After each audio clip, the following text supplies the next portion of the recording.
ketika ilmu bertambah, seharusnya itu menjadikan dia merasa bersyukur kepada Allah karena diberi tadi kesadaran yang tadi, ya, bukan karena kemampuan dia semata untuk mendapatkan pengetahuan, tapi Allah yang berkehendak untuk menitipkannya. Kalau Allah nggak berkehendak, sehebat apapun berikhtiar seorang makhluk tidak akan mendapatinya. Ya, betapa banyak orang belajar keras luar biasa, ya, tapi Allah nggak berkehendak karena melihat kemaslahatannya bukan pada orang dimaksud. Dia berhak mendapatkan yang lain, ilmu yang lain bukan yang itu. Allah titipkan pada yang lain.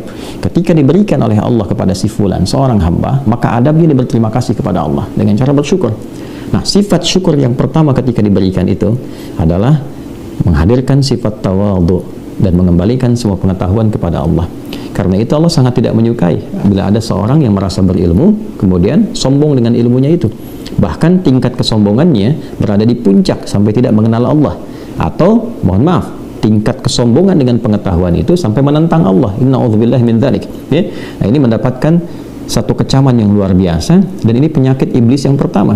Ketika merasa punya pengetahuan, ya kan? Maka dengan pengetahuan itu dia sombong, aba wastakbar. Nanti ayat 34 yang kita lihat, dia merasa enggan hormat kepada Adam atas perintah Allah karena merasa sombong. Ya, maka Allah haramkan kesombongan itu, ya, apalagi bila itu dilekatkan kepada seseorang yang merasa punya pengetahuan, seperti kasusnya Qarun. Ya, Qarun kan nanti kalau kita sudah sampai khususnya di surat Al-Qasas nanti, surah ke-28 itu, kita akan dapati bagaimana seorang Qarun dengan bangganya bahwa saya ini dapat kekayaan melimpah ini ya karena pengetahuan yang saya dapati, ya, karena saya semakin pintar saya dapat ini semua. Dan tidak kemudian disertai itu dengan penghambaan kepada Allah Subhanahu wa taala, dengan sifat tawadhu, dengan sifat kemudian menghamba, meningkatkan ibadah. Karena hal yang demikian terjadi, maka apa yang Allah lakukan? Allah memberikan pelajaran, ya, dengan menghadirkan likuifasi, ditelan semuanya, supaya semua menyadari bahwa seluruh apa yang didapati oleh Qarun itu sejatinya adalah titipan dari Allah Subhanahu wa taala yang harus membangun nilai-nilai ketaatan dan ketakwaan kepada Allah. Jadi kalau dalam bahasa singkat yang sering saya sampaikan, seorang yang merasa sudah mendapatkan gelar atau pintar atau ilmunya terlihat banyak, tapi pada saat yang sama dia tidak mengenal Tuhannya, maka yang demikian belum dikatakan pintar yang sesungguhnya, belum mendapatkan keberkahan dari ilmunya. Baik, ya, jadi termasuk para ustadz juga, ya, atau misalnya digelari ustadz, kiai, atau mungkin gelar-gelar keagamaan tertentu, maka semakin dia meningkat ilmunya, semakin tawadhu karena merasakan bahwa semua titipan dari Allah Subhanahu wa taala. Demikian Sulaiman alaihissalam ketika diberikan oleh Allah pemahaman, afahamnahu, ya, maka Allah berikan pemahaman kepada Sulaiman yang melebihi ayahnya Daud alaihissalam. Maka apa yang beliau katakan? Ya, beliau kembalikan kepada Allah Subhanahu wa taala. Min fadli rabbi, semuanya dari keutamaan Allah Subhanahu wa taala. Hadza min fadli rabbi, semua ini, ya, ini dari keutamaan yang Allah titipkan. Dia bluani, ya, untuk menguji saya. Apakah saya bersyukur dengan semua nikmat ini? Am akfar, atau kemungkinan ada dorongan untuk berbuat kufur. Ya, jadi ini dasar pertama yang ingin kita tekankan, teman-teman sekalian. Lalu sifat yang kedua, setelah kita menghadirkan sifat ketawadhuan, merasakan semua ilmu ini berasal dari Allah Subhanahu wa taala sebagai titipan, lalu kita menyadari bahwa sungguh Allah akan menitipkan kepada hambanya sesuai dengan kehendaknya, dengan sifat bijaknya.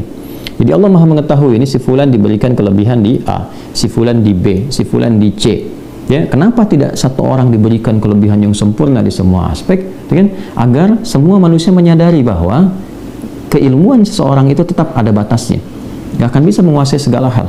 Ya, supaya kita menyadari bahwa ada yang menitipkannya, dikembalikan kepada Allah Subhanahu wa taala. Jadi si fulan A, si fulan B, si fulan C, nggak ada satu orang menguasai segala hal. Ya, untuk menunjukkan bahwa ada keterbatasan di manusia itu, sehingga kita menyadari bahwa yang sempurna hanya Allah Subhanahu wa taala. Yang kedua, mengurangi sifat ujub, ya, sifat ria, sifat takabur, merasa sombong. Jadi ketika si fulan dititipkan kelebihan A, belum tentu punya kelebihan B, sehingga dengan itu dia tidak merasa tinggi, tidak merasa angkuh dengan apa yang Allah titipkan kepadanya. Ya, dia bisa mereferensikan orang lain untuk belajar pada si B apa yang tidak diketahui. Ya, si fulan pakar tafsir, tapi belum tentu pakar di bidang hadis. Maka ketika seseorang bertanya tentang hadis, dia bisa mereferensikan, datanglah kepada si fulan, dia lebih paham dengan persoalan ini. Itu yang dilakukan orang-orang di masa lalu. Itu yang diajarkan oleh Nabi Shallallahu Alaihi Wasallam, dan itulah bukti dari pemahaman seseorang atas apa yang diajarkan oleh malaikat dari isyarat yang Allah sampaikan di Quran surah kedua Al-Baqarah di penutup ayat ke-32. Innaka, sungguh engkau ya Allah, antal alim, engkau yang maha mengetahui, pemilik segala pengetahuan, dan berkehendak kepada siapapun ilmu itu engkau titipkan. Al-Hakim, engkau maha bijak memilih seseorang di antara hambamu itu untuk menyampaikan risalah pengetahuan dimaksud. Jadi adab ini penting disampaikan untuk membangun satu pondasi yang kokoh sebelum kita menerima pengetahuan. Sebab kalau adab ini masih rapuh, begitu pengetahuan masuk, nah ini biasanya bangunannya akan goyah. Ya, mudah sekali goyahnya dengan kesombongan, dengan ria, dengan popularitas, dengan materi. Ya, hati-hati, termasuk dengan materi, hati-hati.